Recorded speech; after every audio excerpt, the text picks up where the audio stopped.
Good afternoon, everyone. This talk is about a project called Logan, about genome assembly at a very large scale. My name is Rayan Chikhi. I'm from Institut Pasteur. Don't think I have an introduction slide. I have one at the end, but well, I'll start with the talk right away. I have many slides, so I will be speaking at 1.2x speed, something like that. Let's start with tradition of CGSI. Now it seems that to start with a little bit of a tangential at the beginning of the talk for an undetermined amount of time. So for now, the talk is about founding members of biological big data. I like these slides from Dan Gusfield, who was a computational biologist. He was giving a talk and essentially telling us about early era of bioinformatics, so-called representative leaders. So you might know some of those names. In fact, Generation 2 is still active nowadays.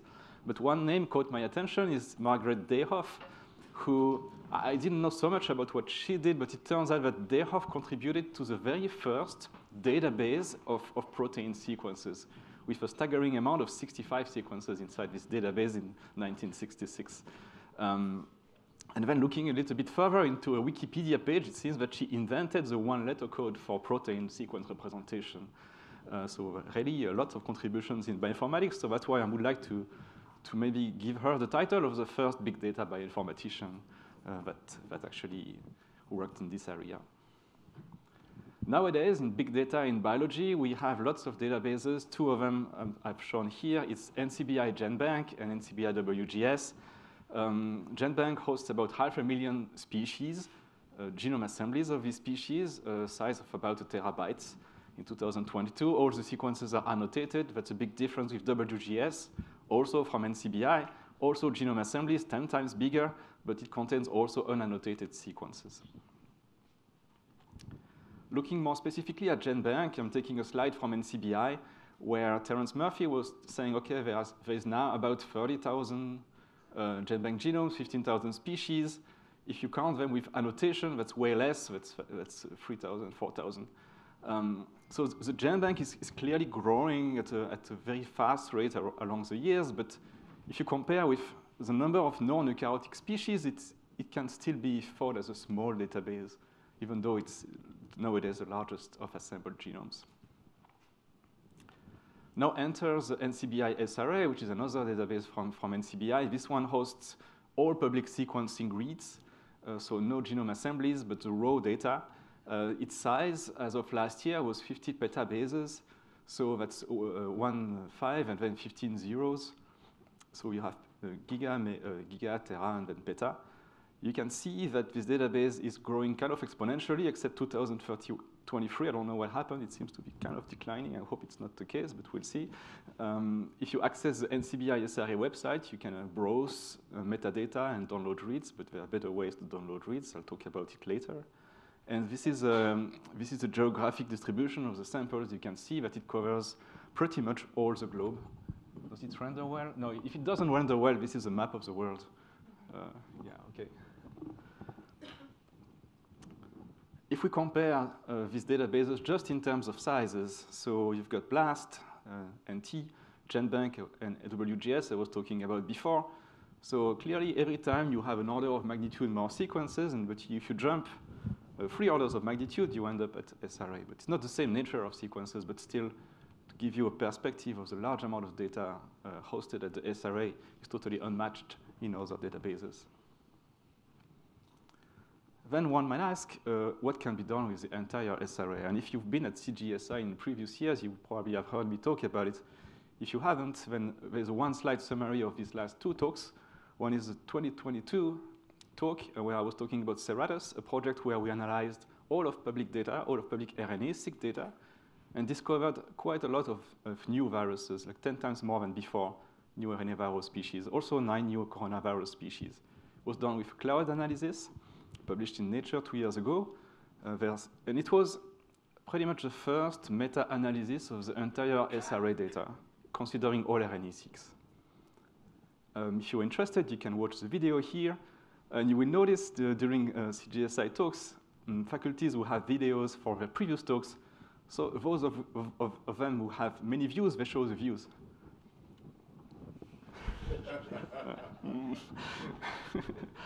Then next year, last year, CGSI 2023, I gave another talk this time, not exactly on SRA analysis, but the talk was titled Living in the Future of Genomics.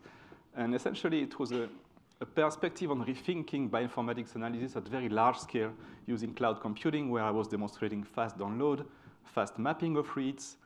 This time it was high-fi reads using optimized algorithm, not just faster cloud.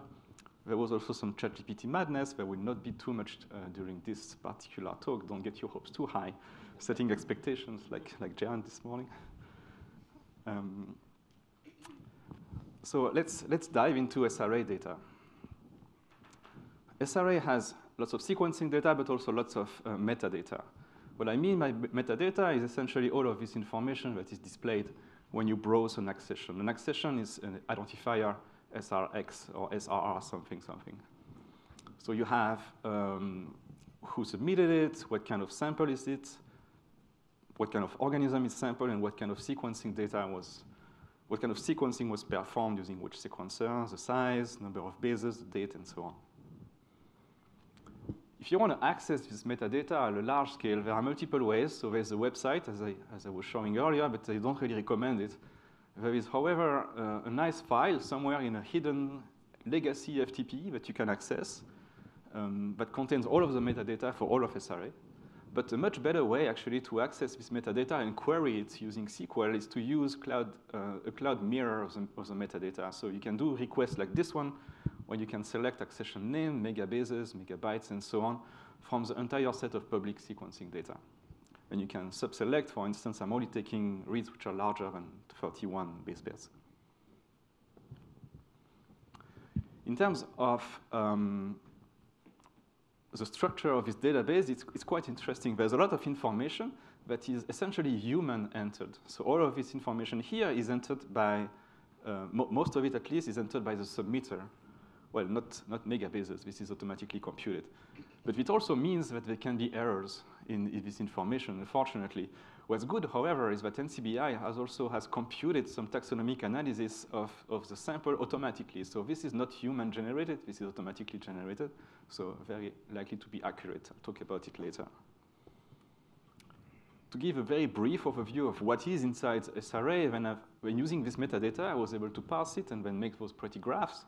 So in terms of genomic data, you have 20 billion of million of bases. That's 20 petabases of genomic data in about more than 8 million accessions. Then you've got COVID, which essentially made a big spike here. Before COVID, there was almost no viral RNA that would be shown on this plot. And transcriptomic data, a bit less than genomic. And metagenomes are here, a bit less than 4 petabases. It looks small if you compare to the rest, but I assure you that analyzing this little bar here is an extreme challenge for anyone nowadays. Then you've got transcriptomic single cell, other types, metatranscriptomic, genomic single cell. It looks tiny, but in fact, it's quite a lot. And finally, synthetic. I just want to focus briefly on a very nice analysis performed by NCBI 3 years ago in a paper called STAT, where they processed the entire SRA and did taxonomic analysis at the accession level. That means that if you have an accession, you can say, OK, you can access a report that says 40% of the raw data is not identified, but the rest has been identified as viruses, a little bit of cellular, of bacteria, and so on. So that's a nice way to dive into SRA data, and it's accessible through the NCBI SRA website. It's also in the metadata of the database, so you can actually parse it and download it and make pretty graphs like this one, where I plot for each accession, which is a taxonomic group that is the majority group in this accession. So most of the SRA is COVID sequences. Then you've got human sequences, mouse, and the rest is bacteria dominating the accession. So metagenomes or isolates. All right, so far? I haven't said if you should interrupt me or not, but I think CGSI tradition is not too much interruption. However, I'm happy to take questions if you have. Just so you know, you will be on YouTube if you ask a question, so that's just only disclaimer. Otherwise, I'll continue. So how to analyze the entire SRA before this talk? Well, if you wanted to analyze the entire SRA, you wouldn't have to download it entirely, which is about 20 petabytes. The number is smaller than the number of bases because it's compressed. And imagine you have a very fast connection, 200 megabytes per second. How long would it take, roughly? This time you can say so. Days, months, years, decades? Years, yes. 3 years. So essentially, well, you can't analyze the entire SRA unless you have 3 years. But actually, 3 years ago, we did analyze all the RNA-seq, but we deployed immense resources to do this. The collaborators created this cloud infrastructure that spun up thousands of machines just to download the reads, other thousands of machines to align the reads, a few more hundred machines just to merge the results. So this is really a very complex machinery just to process the entire SRA quite efficiently. So my previous slide was not so right. So you can analyze entire SRA, but with immense efforts, so cloud scale efforts and many resources.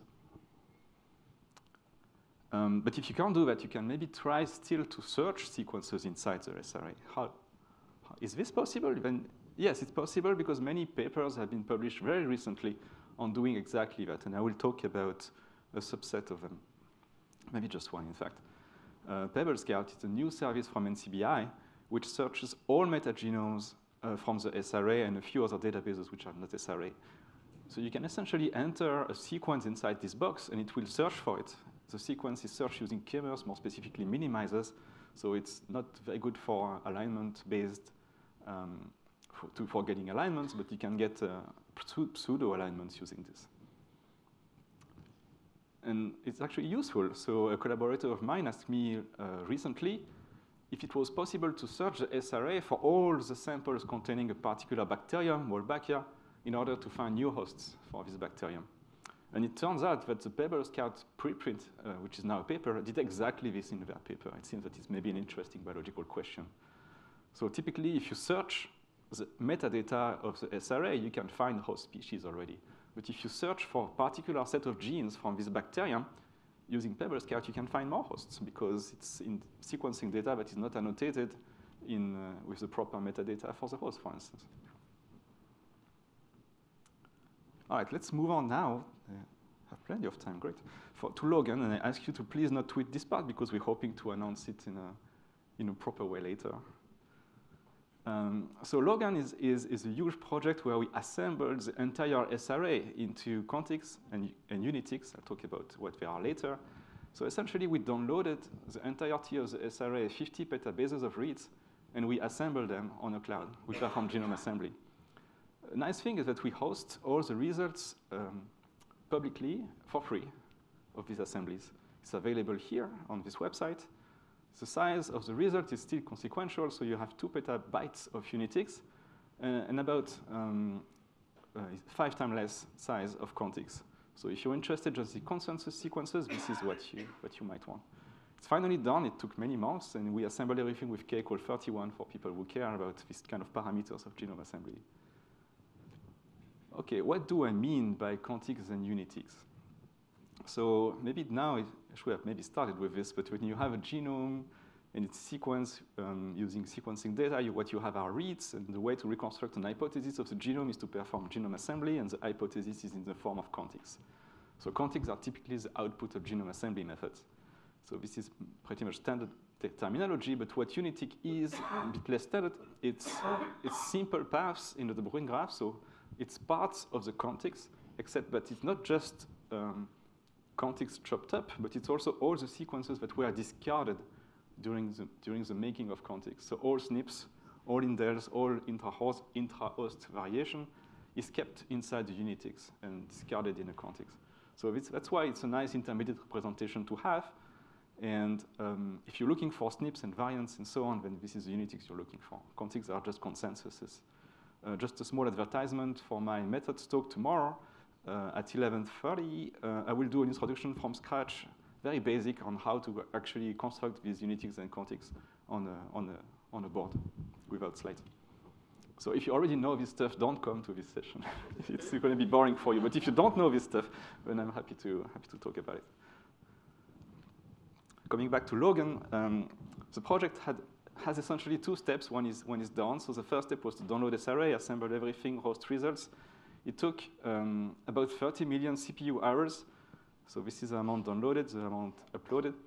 And the pipeline is at a high level, it's quite simple. So after download, we essentially construct the Unitics using a particular software, which are then fed to another software to construct contigs, and both of them are uploaded at this location, in fact. And all of this was run on the cloud. And then the next step would be to index and create a search engine of all the contigs and all the Unitics. And this is in progress. It's rather challenging because I like to compare it to searching YouTube. Essentially, the volume of data is not quite the same. It's maybe 10 times smaller, but still huge. You can never search a particular image inside all of YouTube videos, right? That's what we're trying to do here by searching a particular sequence inside all of SRA. So it's pretty large initiative also. In terms of infrastructure, how did we do this? Well, it's something called a WS batch. It's like a container scheduling system where we essentially had many, many machines, more than 10,000 machines at the same time running. And all of these machines were pulling out a certain Docker container containing, well, the steps I was talking about earlier. And well, they were all doing the same parallel task of downloading an accession, assembling it, and then uploading it.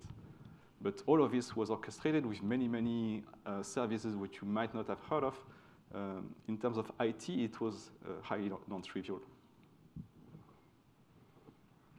I just briefly talk about the technicals of it. So it was a really big computation. I don't know how many other computations were done in bioinformatics with CPUs, but this one, wow, it was long.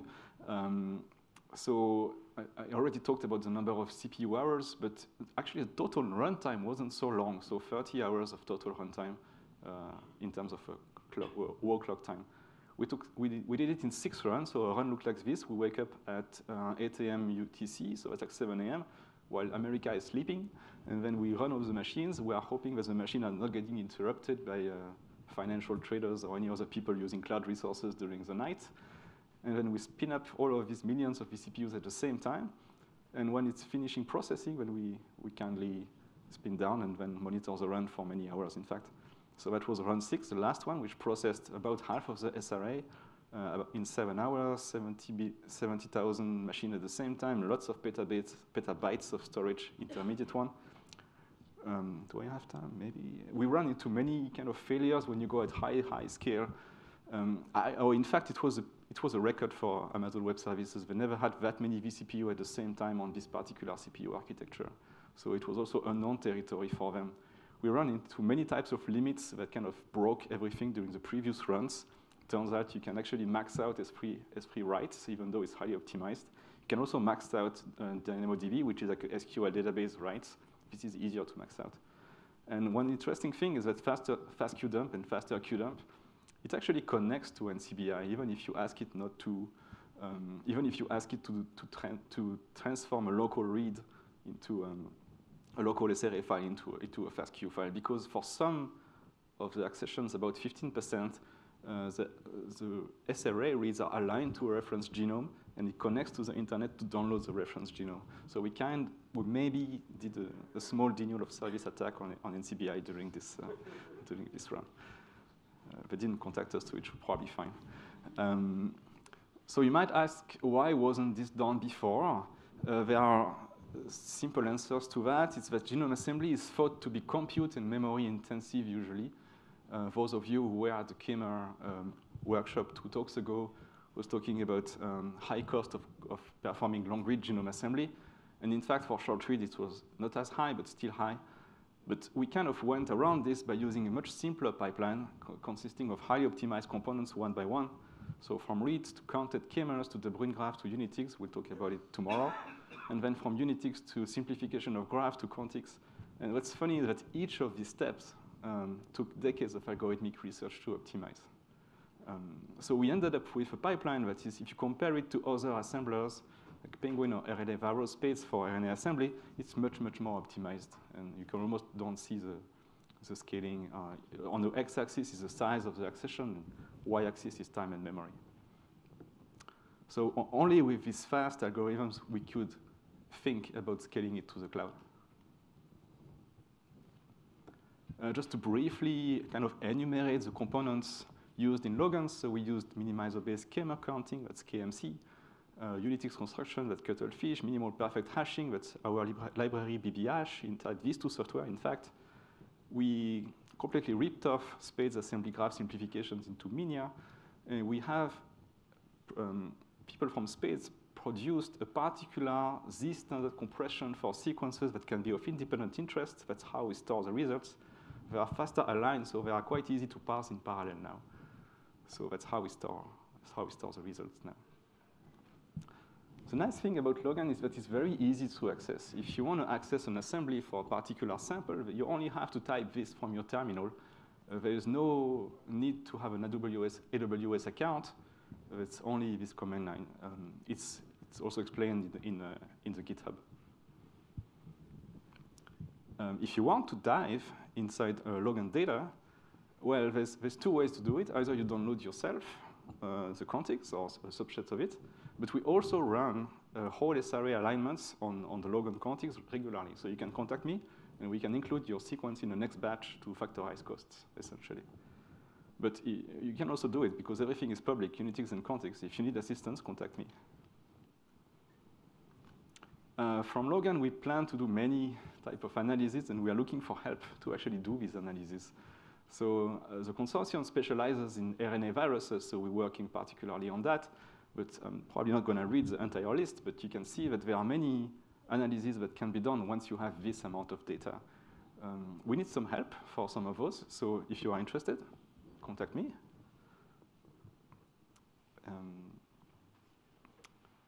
Yeah, this is a longer version of what I just said. Special moment, lots of data. Let's get to it. What's in Logan? Lots of stuff. So I plotted a tree of life with, at each leaf, there is a bar chart. The black bar corresponds to the amount of data for this species that was in WGS previously, before Logan. The gold bar is a added number of bases that we have in Logan. So human is maybe small, but human is around here. I clamped the bar so that the large numbers are still visible, but we added lots of human data, of course. But what's mostly interesting is that for the rest of life, there was a negligible amount of data in previous databases and now an explosion of data available in Logan. For metagenomes also, it's kind of striking. Like it seems there was almost nothing before, but in fact there was something before, but we just assembled so much data from metagenome that there's now a lot to explore. Yeah, so putting this into perspective, that's the size of Logan compared to the size of the other databases. SRA is not assembled, so it doesn't count in this particular comparison. So yeah, just all right. I don't know if NCBI will like this. I'm not going to say it too long.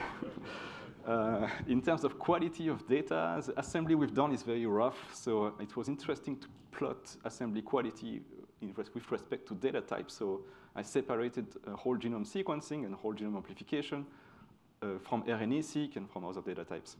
X-axis is contig and 50. Higher is better. This is related to the average length of assembled contigs, but it's not exactly the average length. So you can see that what's interesting is that for whole genomes, you have higher contig and 50 than other databases, up to about 10 to 10,000. RNA-seq you expect to have not so high, N50, maybe 1,000 would have been nice, but here it's a bit less. And over, it can be any other type of data that shouldn't assemble well. For instance, we don't expect to assemble high-C well or single-cell data, for instance, at all. But we still processed it uniformly with the rest. So I guess it's still there. In terms of size, yeah, as expected, so I'm plotting here the reads size and the Unix size. So Unix are smaller, about 10 times smaller. Contigs are about 10 to 100 times smaller. Because of course, when you assemble, you remove the redundancy of sequencing. So no surprises here, but you get the picture. Yeah, some fun facts. So total computation was 30 hours. I asked my local cluster how long it would have been if we had the data magically at Institut Pasteur. It would have been 1.5 years, not talking about download, which would have been 3 years. Just listing the Logan folder takes about an hour, so be careful if you just do a WSLS. It takes some time. Also be careful if you just want to download, because it will take you 3 days on one of the fastest connections. So it's better to do it on cloud. which is what we do. So we did a few sequence alignment using protein translated nucleotide to protein with diamond. And it took 4 hours on quite a sizable cluster in the cloud. So it's not negligible, but it's still more affordable than before. How much time do I have left? Maybe 10, 15 minutes? Yeah. Cool. OK, so I wasn't sure if I could get to this part, but let's get started. How can Logan be useful? Well, I propose to you a small, fun experiment. Pick any organism. Well, not in any because I'm choosing chicken, but imagine you can pick any organism that you like. Homo sapiens would have been another, or anyone from the tree of life I was talking about before. Then you pick any biological question. Here, I'm just coming up with the most random question. What is the genetic basis for chicken color? The point is that Logan can get you all of the data that you need for any study, any biological study.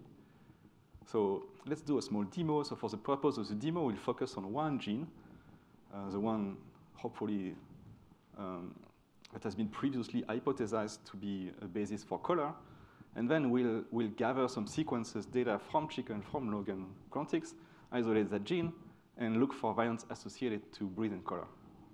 Let's do that. All right. So which gene is it? Anybody knows?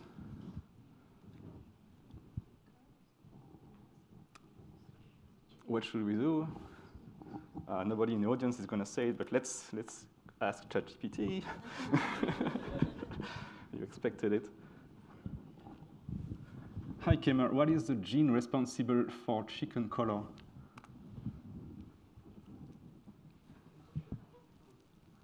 Oh, you mean the rainbow sprinkle gene? Just kidding. It's actually the melanocortin 1 receptor gene, or MC1R for short.